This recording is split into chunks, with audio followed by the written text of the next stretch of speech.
Hi అండి, నమస్తే. Welcome to the kitchen. ఈరోజు వీడియోలో టమాటా నిల్వ పచ్చడి ఎలా చేసుకోవాలో చూపించబోతున్నాను.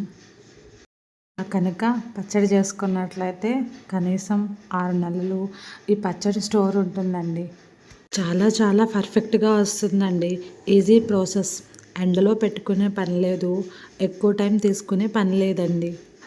చాలా క్విక్గా 1/2 అవర్లో ఈ పచ్చడి ప్రిపేర్ చేసుకోవచ్చు. ఇది 6 మంత్స్ పాటు స్టోర్ కూడా ఉంటుంది. ఫస్ట్ నేను ఇక్కడ 1/2 కేజీ టమాటాలు తీసుకొని శుభ్రంగా వాష్ చేసుకొని వాటర్ అనేది లేకుండా నీట్గా తుడుచుకుని 1 గంట 2 గంటల పాటు అట్లా ఆరబెట్టుకున్నాను. అస్సలు తడి అనేది ఉండకూడదు టమాటాలో. ఆ తర్వాత ఈ టమాటాని పెద్ద పీసెస్గా కట్ చేసుకోండి. ఒక్కొక్క టమాటాని 4 ముక్కలుగా కానీ 6 ముక్కలుగా కానీ కట్ చేసుకుని పెట్టుకోండి. నేను ఇక్కడ 1/2 కేజీ టమాటాకి సరిపడా కొలతలు చెప్తున్నానండి. మీరు క్వాంటిటీని ఇంక్రీజ్ చేసుకుంటే క్వాంటిటీ అన్నీ కూడా డబల్ చేసుకోండి. 1/2 కేజీ టమాటాకి 50 గ్రాముల దాకా చింతపండు తీసుకోవాలి. చింతపండు కూడా కొత్త చింతపండు తీసుకోవాలి పచ్చళ్ళకి.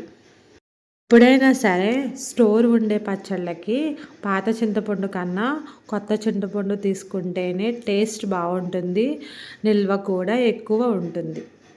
చింతపండులో పిక్కలు పీచులు అన్నీ కూడా క్లీన్గా తీసేసి పెట్టుకోండి. ఇప్పుడు స్టవ్ మీద ప్యాన్ పెట్టుకుని అందులో ఆయిల్ అనేది వేయకుండా టమాటా పీసెస్ అన్నీ ఫస్ట్ వేసేసేయండి.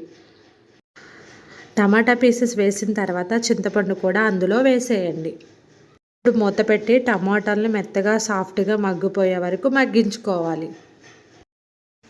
మధ్యలో మూత తీసుకొని కలుపుతూ ఉండాలి. టమాటా ముక్కలు మెత్తపడిన తర్వాత ఇంకా మూత అనేది పెట్టకుండా ఇందులో ఉండే వాటర్ కంటెంట్ అంతా అబ్జర్వ్ అయ్యే వరకు లో ఫ్లేమ్లో పెట్టుకొని తిప్పుతూ ఉండండి. ఇలా టమాటా అండ్ చింతపండు అంతా కూడా దగ్గరగా గుజ్జు అయిపోవాలి. ఈ స్టేజ్లో స్టవ్ ఆఫ్ చేసుకొని ఈ ప్యాన్ పక్కన పెట్టుకోండి. కంప్లీట్గా చల్లారిన తర్వాత ఈ టమాటా ముక్కలన్నీ మిక్సీ జార్లోకి తీసుకోండి. నెక్స్ట్ ఇందులోకి 50 గ్రాముల ఉప్పు, 50 గ్రాముల కారం వేసుకోండి. 1 టీ స్పూన్ పసుపు వేసుకోండి. ఇప్పుడు ఇందులోకి పట్టు ఒలిసిన వెల్లుల్లి రెబ్బలు 10 నుంచి 15 వేసుకోండి. తర్వాత ఇందులోకి మెంతులు, ఆవాల పిండి 2 టీ స్పూన్స్ వేసుకోండి. ఈ మెంతులని ఆవాలని దోరగా ఫ్రై చేసుకుని పౌడర్ చేసుకుని వేసుకోవాలన్నమాట. ఇప్పుడు వీటినన్నిటినీ కూడా ఫైన్ పేస్ట్ లాగా గ్రైండ్ చేసుకోవాలి. చూడండి, ఇక్కడ చూపిస్తున్నట్లుగా ఇట్లా గ్రైండ్ చేసుకున్న తర్వాత ఒకసారి ఈ పచ్చడి టేస్ట్ చేసి చూడండి. మీకు ఒకవేళ ఉప్పు కానీ కారం కానీ సరిపోకపోతే ఈ స్టేజ్లో మీరు కలుపుకోవచ్చు. నాకైతే అన్నీ పర్ఫెక్ట్గా సరిపోయాయండి. పులుపు, ఉప్పు, కారం అన్నీ పర్ఫెక్ట్గా ఉన్నాయండి. ఇప్పుడు ఈ పచ్చడిని మనం తాలింపు పెట్టుకోవాలి. తాలింపు పెట్టుకోవడానికి ఒక ప్యాన్లో 200 గ్రాముల ఆయిల్ వేసుకొని, పచ్చళ్ళకి ఎప్పుడైనా సరే పప్పుల నూనె అయితే ఎక్కువ నిల్వ ఉంటుంది. అది కాస్ట్లీ అనుకుంటే వేరుశనగ నూనె వాడుకోవచ్చు. ఇప్పుడు ఇందులోకి 1 టీ స్పూన్ దాకా పచ్చిశనగపప్పు, 1 టీ స్పూన్ మినగపప్పు, 1 టీ స్పూన్ ఆవాలు, 1 టీ స్పూన్ జీలకర్ర, 4-5 వెల్లుల్లి రెబ్బలు, 4 ఎండుమిర్చి, కొద్దిగా కరివేపాకు వేసుకొని తాలింపు కొంచెం సేపు ఫ్రై చేయండి. తాలింపు అనేది ఫ్రై అయిన తర్వాత మనం ముందుగా పేస్ట్ చేసుకుని పెట్టుకున్న టమాటా పచ్చడిని ఇందులోకి వేసుకోండి. ఇప్పుడు మంటని లో ఫ్లేమ్లో పెట్టుకుని 5 నుంచి 10 నిమిషాల పాటు టమాటా పచ్చడిని ఆయిల్లో బాగా ఫ్రై చేయాలి.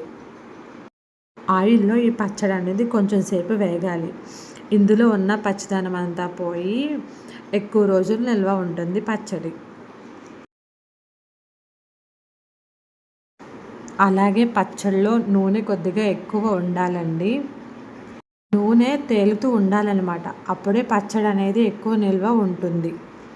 అలా కాకుండా డ్రైగా తక్కువ నూనె ఉంటే ఈ పచ్చడి త్వరగా పాడైపోతుంది. ఇలా 5 నుంచి 10 నిమిషాల పాటు ఫ్రై చేసుకోవాలి. ఆయిల్ సపరేట్ అవుతున్నప్పుడు స్టవ్ ఆఫ్ చేసుకొని పక్కన పెట్టుకున్నాక కంప్లీట్గా చల్లారిన తర్వాత మాత్రమే జాడీలోకి కానీ గాజు సీసాలోకి కానీ స్టోర్ చేసుకొని బయట పెట్టుకుంటే 4 నెలల పాటు, అదే ఫ్రిడ్జ్లో పెట్టుకుంటే 6 నెలల పాటు స్టోర్ చేసుకోవచ్చు. అలా చాలా బాగుంటుందండి. తప్పకుండా ట్రై చేయండి. వేడివేడి అన్నంలో ఈ పచ్చడి వేసుకుని కొంచెం నెయ్యి వేసుకుని తింటే చాలా చాలా టేస్టీగా ఉంటుందండి. పెరుగులోకి కూడా ఇది అద్భుతంగా ఉంటుందండి. మరి మీకు వీడియో నచ్చినట్టయితే లైక్ చేయండి, మీ ఫ్రెండ్స్కి రిలేటివ్స్కి షేర్ చేయండి. మరిన్ని సింపుల్ రెసిపీస్ కోసం సబ్స్క్రైబ్ చేసుకోండి. Thank you for watching.